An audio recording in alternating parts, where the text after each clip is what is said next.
1, keduanya pun akhirnya mencapai TKP wilayah Lautan Setan yang kali ini tampak menunjukkan kekacauan hebat dikarenakan dalam beberapa dekade terakhir telah terjadi pertempuran besar-besaran yang terus-menerus berkelanjutan di dalam wilayah ini dengan serangan dari beberapa negara kultivasi dan pembalasan dendam para kultivator Lautan Setan tanpa henti terus berkecamuk sehingga mengakibatkan perbuah kuantaman besar-besaran itu pun telah mencapai situasi buntu serta tak ada sebiji orang pun yang bisa menghentikannya. Tetapi mengetahui hal ini, Wang Lin pun memilih untuk mengabaikannya sebab tujuan utamanya datang ke wilayah Lautan Setan kali ini adalah Tanah Dewa Kuno dan mengumpulkan kekuatan sebesar-besarnya di sana sebelum terbukanya gerbang dunia surga Kuali Hujan. Saat ia merasa setelah mendapatkan warisan memori di sana, dapat dipastikan ia memiliki teknik yang memungkinkannya untuk masuk dan meninggalkan tempat itu sesuka jidatnya. Oleh sebab itu, setelah memikirkan hal ini, Wang Lin pun kemudian memunculkan topi jerami yang didapatkannya dari pria tua Ryun Kueji untuk langsung dikenakannya dan tanpa basa-basi memutuskan untuk OTW melesat menyerbu langsung ke TKP Tanah Dewa Kuno.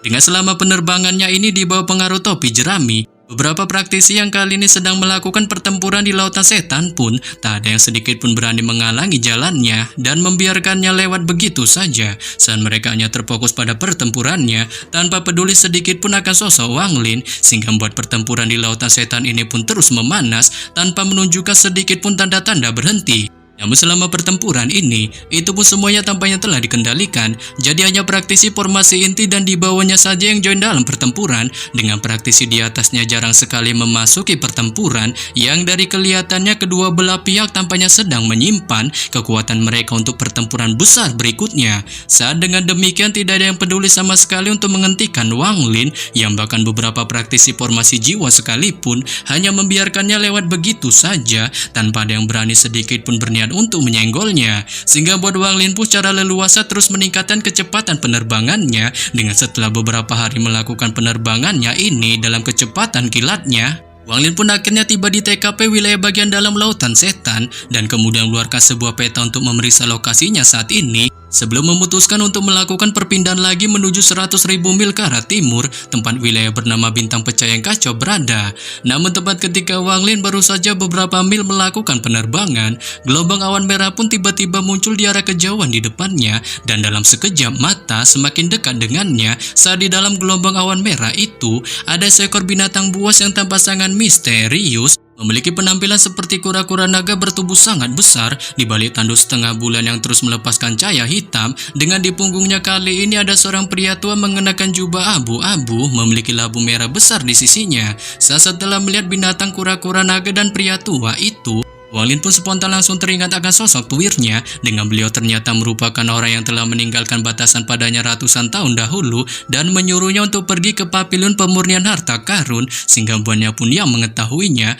kali ini hanya bisa secara tenang melihatnya di balik tatapan dinginnya. Dengan ketika Wang Lin masih menunjukkan mode dingin tapi tak kejamnya ini, si pria tua itu pun dengan cepat tiba di hadapan Wang Lin untuk mencoba sejenak menatapnya sebelum kemudian tiba-tiba menunjukkan keterkejutan hebat di wajahnya. Ini dikarenakan ketika ia mencoba menggunakan akal ilahinya untuk secara kepo memeriksa tubuh Wang Lin, itu pun secara anehnya didorong kembali oleh cahaya kemasan dari topi jerami yang dikenakannya sehingga buannya pun yang merasakan keanehan akan sosok Wang Lin terutama pada topi jeraminya dan tak mau sedikit pun menyenggolnya mengingat hal itu akan menjadi bumerang baginya. Memutuskan untuk secara panik pergi meninggalkannya dan segera memerintahkan binatang kura-kura naganya untuk bergegas melesat ke arah timur, menyebabkan Wang Lin pun yang melihatnya hanya bisa menunjukkan raut wajah bengongnya di balik tatapannya menatap ke arah timur di mana perginya si pria tua itu sebelum kemudian setelah merenung sejenak ia pun pada akhirnya juga memutuskan bergegas melesat terbang ke arah timur. Dengan setelah beberapa saat melakukan penerbangannya ini, Wang Lin pun dapat melihat sebuah cincin unik di wilayah Bintang Pecah yang Kacau. Saat cincin itu terus bergerak secara misterius, diselimuti beberapa formasi kuno yang telah ditetapkan di sini sejak lama. Namun ketika melakukan pengamatan pada cincin itu, Wang Lin pun merasa bahwa cincin itu berbeda dari awal pertama kali dahulu dilihatnya. Saat kali ini ia dapat merasakan ada kekuatan misterius dari surga yang tak ada di dunia ini, memungkinkan cincin itu pun menghasilkan sejumlah avatar yang jauh lebih kuat daripada waktu itu. Dengan ketika masih melakukan mode pengamatan cincin ini, Wang Lin pun juga dapat menemukan pria tua yang dikenalnya sebelumnya tak lagi berada di atas kura-kura naganya, melainkan beliau kali ini juga sedang melihat TKP wilayah Bintang Pecah yang Kacau. Di balik pandangan acuhnya juga memperhatikan kedatangan Wang Lin sebelum ditarik kembali.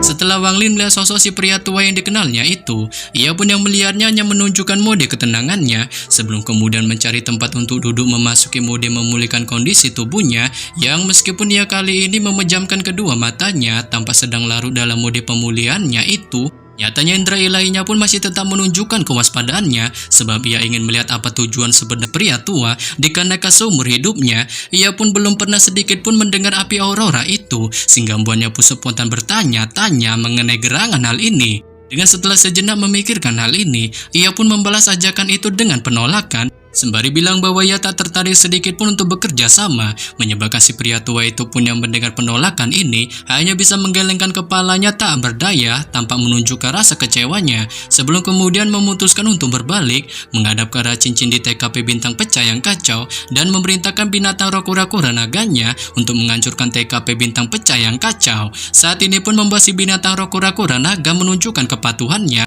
dengan segera melontarkan auman kerasnya ke arah bintang pecah yang kacau. Itu pun akhirnya dihancurkan menjadi puing-puing. Saat setelah melakukan tindakan barbarnya ini, si kura-kura naga itu pun mengambil napas dalam-dalam, menyedot semua energi spiritual di sekitarnya ke dalam mulutnya, sebelum kemudian sekali lagi melontarkan auman kerasnya. Dengan ketika auman itu terdengar, sebuah terowongan selebar 100 meter pun tiba-tiba muncul di TKP dalam cincin. Menyebabkan si pria tua itu pun yang melihatnya tanpa basa-basi segera melesat menyerbu seperti anak panah ke TKP terowongan itu. Dengan dalam sekejap mata beliau pun akhirnya hampir berada beberapa jengkal dari cincin itu. Tetapi tepat baru saja si pria tua itu mendekati TKP cincin, puing-puing cincin pun secara mengejutkan membentuk tubuh klon sama persis seperti dirinya. Saat ini pun membuatnya tak menunjukkan ketakutan atau kepanikannya sedikit pun, melainkan ia segera memunculkan 10 keping giok dari tas penyimpanannya yang tanpa basa-basi dilesatkannya ke arah para klon-klon itu. Dengan ketika kepingan giok itu mendekati para klon,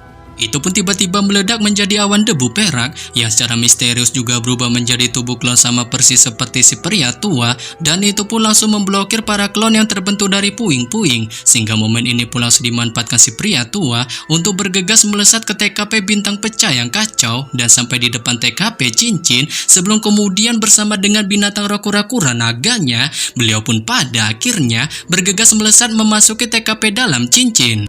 Pasca kepergian si pria tua itu ke TKP dalam cincin, Wang Lin pun tak memilih untuk segera bangun mengikuti jejaknya, melainkan ia pun diam-diam menunggu sembari memasuki mode pelatihannya. Adapun binatang roh nyamuknya, Wang Lin pun tak memilih untuk memasukkannya kembali ke dalam tas penyimpanannya. Sebaliknya ia membiarkannya berkeliaran di TKP-nya bertujuan untuk melindunginya. Dengan singkat cerita setelah 7 hari kemudian, Wang Lin menunjukkan mode menunggunya ini. Si pria tua dan binatang roh kura-kura naganya pun akhirnya keluar dari dalam TKP cincin sebelum kemudian beliau pun memandang Wang Lin di balik ekspresi terkejut terheran-heran di wajahnya, mengingat dia tak menyangka pemuda mantan Kang Bantai itu masih tetap stay di tempatnya tanpa menunjukkan kegabutannya sedikit pun pasca dirinya berada di dalam TKP cincin selama 7 hari penuh. Namun setelah menunjukkan keterkejutannya ini, si pria tua itu pun memilih untuk membuangnya dan memunculkan sebuah garis emas di tangan yang merupakan untaian api aurora yang tanpa basa-basi segera dilemparkannya ke arah Wang Lin sebagai hadiah pemberian untuknya sebelum kemudian memutuskan untuk pamit pergi meninggalkannya. Saat ini pun membuat Wang Lin yang melihatnya segera mengulurkan tangan yang meraih garis emas pemberian si pria tua itu yang kali ini langsung melingkar di tangannya untuk sejenak dengan fokus mencoba diamatinya. Tetapi tepat ketika Wang Lin masih mengamati garis emas itu, binatang roh nyamuknya pun tiba-tiba nongol di hadapannya dan mulai ikutan join menatap garis emas itu di balik ketamakan plus keserakahan ingin memilikinya tanpa seolah-olah berniat untuk memakannya tetapi tak berani. Menyebabkan Wang Lin pun yang melihatnya spontan terheran-heran dengan tak menyangka binatang roh nyamuknya ini memiliki minat pada garis emas pemberian si pria tua. Sebelum kemudian ia pun menanyakan pada si nyamuk itu mengenai garis emas ini yang apakah sangat berguna untuknya. Saat si nyamuk itu pun yang mendengarnya segera menganggukkan kepala besarnya tanpa mengiyakan pertanyaan Wang Lin itu. Menyebabkan Wang Lin pun hanya bisa secara pasrah mengikuti kemauan dari binatang roh kesayangannya ini Dan tanpa basa-basi segera melemparkan garis emas itu ke arah binatang roh nyamuknya yang langsung memasuki kepalanya. Dengan ketiga garis emas itu masuk ke dalam kepalanya,